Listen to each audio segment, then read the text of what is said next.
House Republicans are not satisfied with the Biden administration's stance against the Chinese government when it comes to making sure there is a thorough investigation of the coronavirus pandemic. National Security Advisor Jake Sullivan told Fox News Sunday that China would face isolation from the international community if a proper probe does not take place, but there are those in Congress who would prefer to see more direct and immediate action.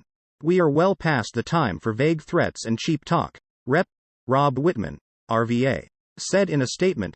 Wittman went on to say that if the administration is serious about getting to the truth about what role China played in COVID-19's origin, they must establish tangible consequences should China fail to allow a free and fair investigation into the Wuhan Institute of Virology. Last week, Wittman and Rep. Elise Stefanik, RNY, introduced the World Deserves to Know Act, which would impose sanctions under the Global Magnitsky Act against members of the Communist Party who are believed to have been involved in limiting free speech, as well as the disappearance of whistleblowers and journalists in connection with the pandemic. Additional sanctions including blocking transactions involving properties in the U.S., and eligibility for visas, and revocation of existing visas would be imposed on Gao Fu, director of China's Center for Disease Control and Prevention, and Ma Xiaowei, minister of China's National Health Commission.